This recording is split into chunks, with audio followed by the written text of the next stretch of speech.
Tahukah kamu, Nabi Muhammad pernah memberikan peraturan yang sangat menjijikan dan berbau porno. Dan peraturan ini sangat merendahkan derajat perempuan. Nabi Muhammad pernah memberi aturan agar pria dewasa boleh menghisap-hisap payudara perempuan yang sudah dewasa, walaupun perempuan itu bukanlah istrinya. Terdengar aneh dan menjijikan, bukan? Ini buktinya. Tertulis di dalam Sahih Muslim nomor 2636 dari Aisyah, dia berkata, Sahlah binti Suhail datang menemui Nabi Shallallahu Alaihi Wasallam. Dia berkata, Wahai Rasulullah, sesungguhnya saya melihat di wajah Abu Hudzaifah ada sesuatu, karena keluar masuknya Salim ke rumah, padahal dia adalah pelayannya. Maka Nabi Shallallahu Alaihi Wasallam bersabda, susuilah dia. Dia, Sahlah, berkata, bagaimana mungkin saya menyusuinya, padahal dia telah dewasa? Maka Rasulullah Shallallahu Alaihi Wasallam tersenyum sambil bersabda, sungguh saya telah mengetahuinya kalau dia telah dewasa.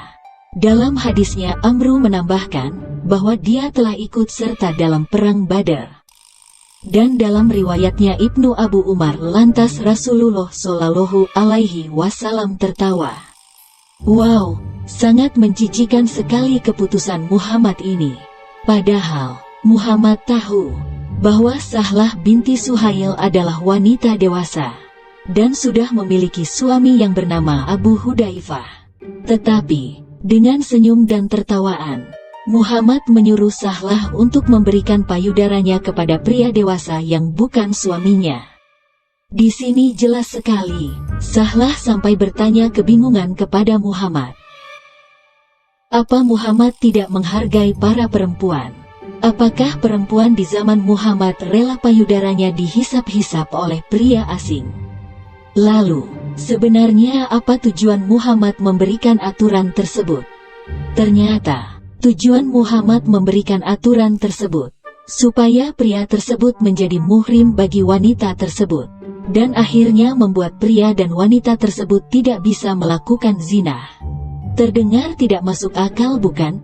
Lalu, jumlah hisapannya ternyata berubah-ubah dari 10 kali menjadi 5 kali.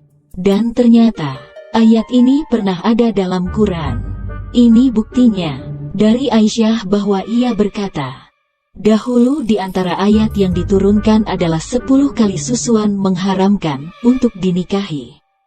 Kemudian ayat tersebut dihapus menjadi 5 kali susuan mengharamkan untuk dinikahi. Lalu Nabi Shallallahu Alaihi Wasallam meninggal dan ayat tersebut termasuk di antara bagian Al-Quran yang dibaca. Wah, apakah ini yang dinamakan teladan bagi muslim? Logikanya, rata-rata pria akan menjadi nafsu bila sudah melihat payudara perempuan lain. Bukannya mencegah, tetapi anjuran dari Muhammad ini malah memberi celah untuk berzina. Hai para pria, apa kamu rela istrimu atau adikmu, atau ibumu, dihisap payudaranya oleh pria dewasa asing? Hai para wanita, apa kamu mau payudaramu menjadi bahan hisapan para pria? Kan menurut Muhammad boleh. Hal ini menjadi perdebatan di kalangan ulama Islam. Ada yang berpendapat bahwa ayat ini sudah dihapus karena telah dimakan oleh hewan. Tetapi pertanyaannya, kenapa aturan untuk mencegah perzinahan versi Muhammad harus dihapus? Lalu, mengapa saat Muhammad masih hidup, dia tidak menghapusnya sendiri, tetapi malah Aisyah yang memberitahu bahwa ayat tersebut telah dimakan hewan? Apakah orang Islam tidak setuju dengan aturan Muhammad ini?